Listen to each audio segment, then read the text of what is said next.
Okay, one thing I wanted to bring up real quick, there's a lot of new laws, as I mentioned. SB 1421, which is allowing personnel record, police personnel records to be released to the public, and that's being challenged, but it's something that is, our Attorney General did come out with a policy on that. AB 748, which will be enacted officially on July 1st. This is the release of video, whether it's body camera and car video, involving critical incidents. And the critical incident is identified in the penal code as any incident where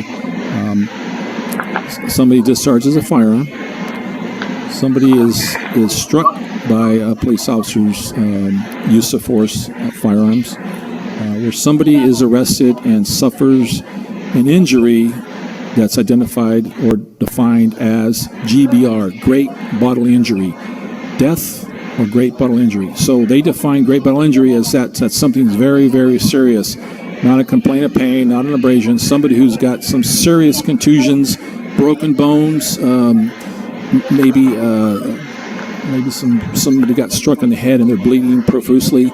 Those are GBI, and so those are circumstances where the body camera or the car video can be released after 45 days unless there's pending litigation, pending investigations. And I bring this up. I'm sorry, I should have showed this page. This is an incident where involving discharge of a firearm person and peace officer, injury, GBI, death or GBI, and you can hold it. And I bring this up because this is a law that's just coming about July 1st. And I'm speaking in general terms where we recently had an incident where I saw the video and I said, you know what, I'm going to release that video because I saw it and it shows that we did everything right. You know, this is a new hill to ski on, and I got ahead of my skis a little bit because after I realized what I was doing, I did not want to set up a precedent where in the future somebody wants to see a video that was not, that didn't fall under this criteria, and at that time I don't want to release it. I did not want to create a situation where we're releasing some videos and not others. My intent, and this decision was mine, following the law, is to ensure that we comply with AB 748, not only in the spirit, but in the letter. So any videos that come across our desk that meet the criteria, we will follow the law. We're going to release it after 45 days, unless there's pending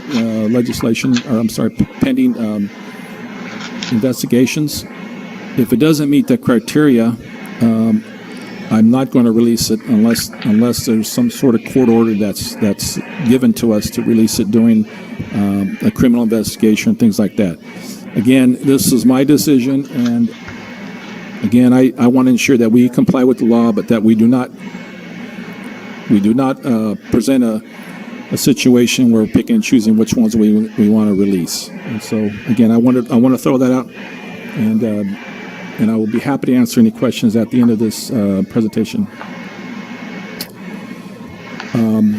One of the things I'm proud of is last year they did a calculation on all Part 1, Part 2 crimes, uniform crime reports based on the per capita rate of crimes, meaning for every 1,000 people, how many crimes were occurred. So we're comparing ourselves with other agencies that might be 100,000 people, 200,000 people, but by the rate of crimes that were committed in our town per capita, we ranked the 50th safest in the state, and that's something I'm proud of. I'm proud of our officers for the work that they do. I'm proud of our dispatchers for the work they do, and I'm proud that we did, end up in the top 50 of all there's 600 plus cities in the state. So it's nice to be able to say that we're in the top 50. So. And that's it. Before we go to Captain Carter, I'd be happy to answer any questions anybody has.